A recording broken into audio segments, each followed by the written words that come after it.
Hello and welcome back to Irma Sofra. Today I'm going to be showing you guys my take on a classic Krempita. This is like the signature Balkan dessert.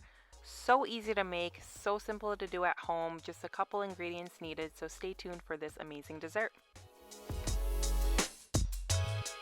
So I don't make my own crust when it comes to making the crempita or like my own cake. What I do is I like to use puff pastry.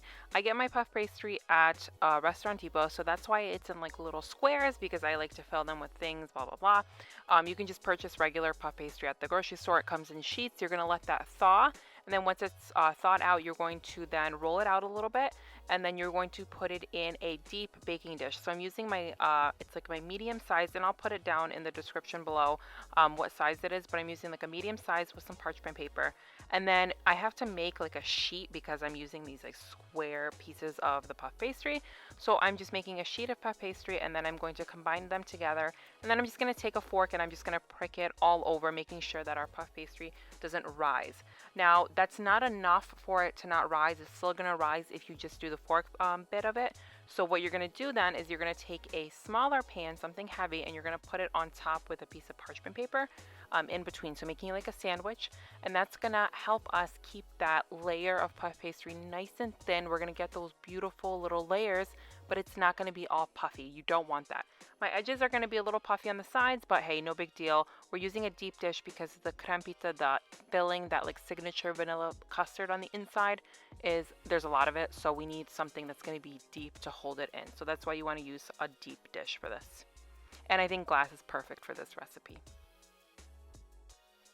Now for the top layer, you just need to do a baking sheet with some parchment paper, lay down your puff pastry, and then put something heavy on top. If you want it to have that like signature one sheet of puff pastry on top, I actually don't do that because it came out so ugly. I actually crumble it, and I actually think that it looks better like that, or it looks more unique that way, but hey, whatever you want to do. So here I'm like making my sheet of puff pastry, and it just looks like blah by the end of it, and then I just like crumble it up. So either way is going to be perfect. So just do that with 2 sheets of puff pastry, and then we're going to bake this in the oven, keeping again like that heavy thing on top because we don't want this to puff up. So see, I have like a sheet on top of a sheet, and then I have my glass one. And then about 20 minutes later, I take off that parchment paper and that top heavy empty pan, and you guys can see that it's cooking, but it hasn't puffed up a lot, and there's not a lot of color. So then what I do is I put this back in the oven for like another 15 minutes, 10-15 minutes, just for it to get beautiful and golden brown, and then I'm gonna let that cool while I make my filling. The filling is so easy. So I have my milk here heating up. I'm gonna add some sugar to that, and then I've separated my egg yolks from my egg whites, and I'm gonna take some sugar and I'm gonna add it to my egg yolks, and I'm gonna beat that on high until I get a pale yellow color. It's gonna take about 60 seconds.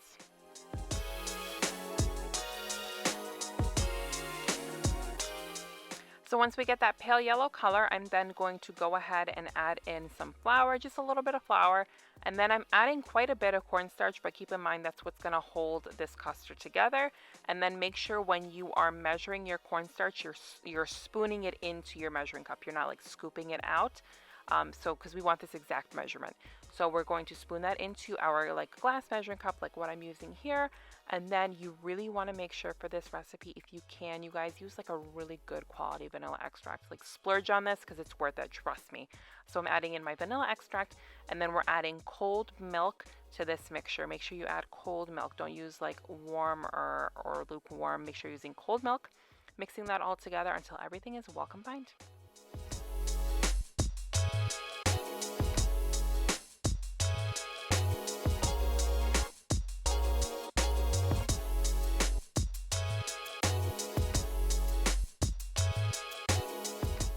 So once that milk on the stovetop has heated through, I'm then going to go in with my mixture that we were just working on, and I'm going to very, very slowly add that mixture into the warm milk.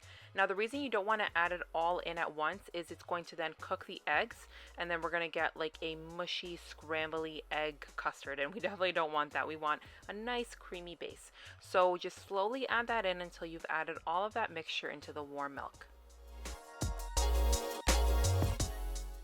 And notice how even before I started adding the mixture into the warm milk, I was whisking, and I won't stop whisking until everything is completely well combined and we get a nice thick custard. So whisk your heart away, don't take your phone in your hand. You have to make sure that you are whisking like your life depended on it.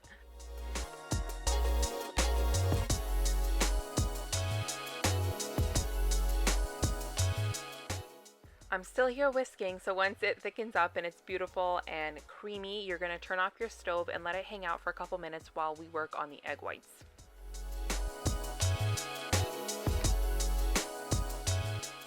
Alright, so for the egg whites, really simple. I'm adding some salt to my egg whites. Make sure that your bowl is clean and dry. Make sure that your mixer attachments are clean and dry. If there's water in there, it's not going to fluff up.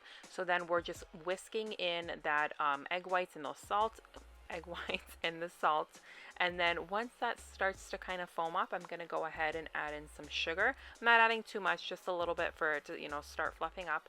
And then we're going to add these egg whites once they become a beautiful fluffy white cloud to our custard. Really easy.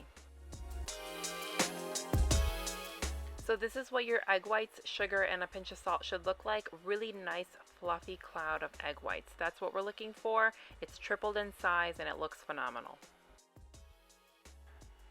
Alright, so now I have my custard in front of me. It's cooled down just a bit. I'm going to work in sections or in portions, so I'm adding half of those egg whites into my custard, and I'm going to then just fold that into the custard. So I don't want to whisk it in or like beat it in. I want to gently fold that in because we don't want to lose any of that fluffiness that the egg whites are going to give this pastry filling.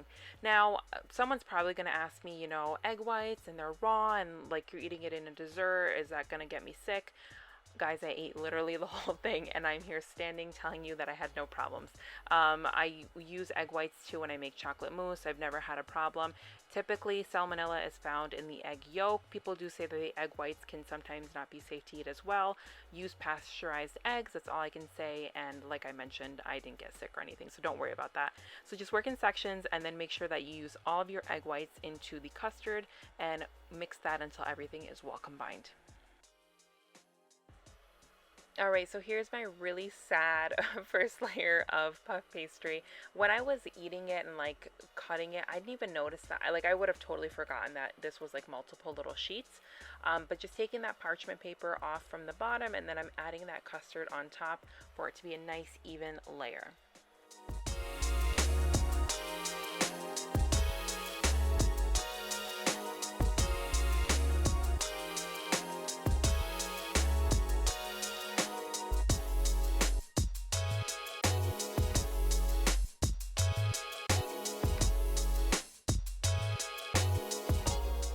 Once I made a nice even layer, I'm then taking the top layer, my other sad piece, and I was like, this is not gonna look good.